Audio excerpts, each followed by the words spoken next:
Hello, everyone. Welcome to the Newsbrowse News broadcast. According to Al Jazeera, German federal prosecutors have filed charges against a 50-year-old Ukrainian national identified as Serhiy K, also known as Serhiy Kuznetsov, for his alleged involvement in the September 2022 sabotage of the Nord Stream 1 and Nord Stream 2 pipelines. The explosion severely damaged the key energy infrastructure linking Russia to Europe, cutting off major gas transport routes. Prosecutors allege that Serhiy K acted as the onboard coordinator and team leader of an operation that utilized a sailing yacht, the Andromeda, to transport and plant explosive devices on the pipelines near Denmark's Bornholm Island. He is charged with attacking civilian energy infrastructure, causing an explosion, and destroying structures. The suspect was arrested in Italy in August 2025 and extradited to Germany later that year.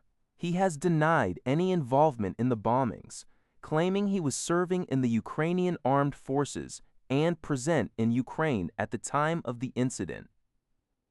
Ukrainian President Volodymyr Zelensky stated that it is too soon to comment on the details, while Kyiv has previously denied any official involvement. According to a report by Sing Tao, Chinese e-commerce giant Alibaba and its U.S. payment processing partner have reached a non-prosecution agreement with the United States Department of Justice.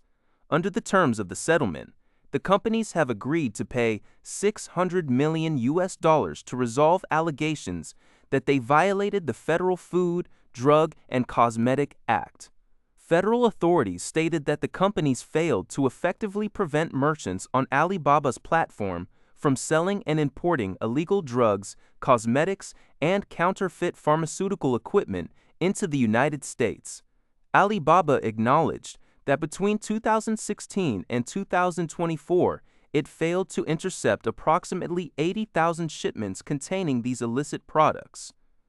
In a subsequent statement, Alibaba emphasized that the settlement will allow the company to further enhance its compliance management and strictly oversee third-party merchants selling products to U.S. consumers through its platform. According to a report by Sing Tao, the Taliban regime in Afghanistan has issued a new decree regarding divorce procedures that has drawn sharp condemnation from the United Nations, human rights organizations, and legal scholars who argue the law effectively legalizes child marriage. The new legislation grants male guardians the authority to arrange marriages for minors without establishing a minimum age limit. Furthermore, it states that if a virgin has reached puberty, her silence is automatically interpreted as consent to the marriage. While the law technically allows children to apply to annul their marriages upon reaching puberty, the path is obstructed by numerous legal hurdles, such as requiring male chaperones and witnesses. The UN Assistance Mission in Afghanistan stated that the decree further institutionalizes discrimination against women, stripping them of autonomy and legal remedies. Human rights groups point out that this law violates international treaties. Additionally, the ongoing economic crisis and the ban on girls' education in Afghanistan have heightened the risk of child marriage as desperate families marry off young daughters for bride prices. According to Al Jazeera, European airport and airline associations have issued a joint warning that the European Union's new digital border check system, known as the Entry-Exit System, EEES, is causing severe travel disruption. In an open letter to European Commission President Ursula von der Leyen, industry groups including Airports Council International Europe, Airlines for Europe, and the International Air Transport Association stated that delays have reached a critical point, with passengers facing 5-hour queues and flights departing half empty.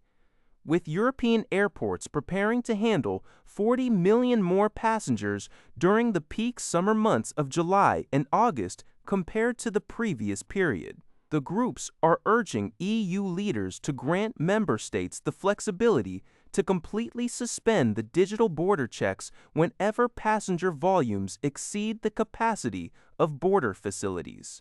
The World Travel and Tourism Council has endorsed the appeal, warning that excessive delays could threaten up to 41 million tourist arrivals and $45.4 billion in visitor spending.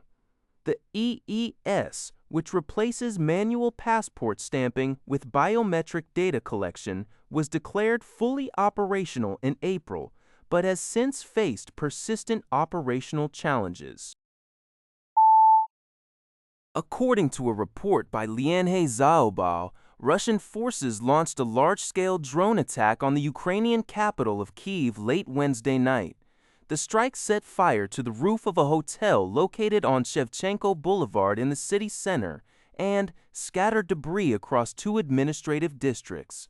Following the attack, Kyiv Mayor Vitaly Klitschko urged residents to remain in air raid shelters as explosions were heard in western parts of the city, prompting locals to seek refuge in subway stations. Preliminary reports indicate that at least 5 people were injured in the assault.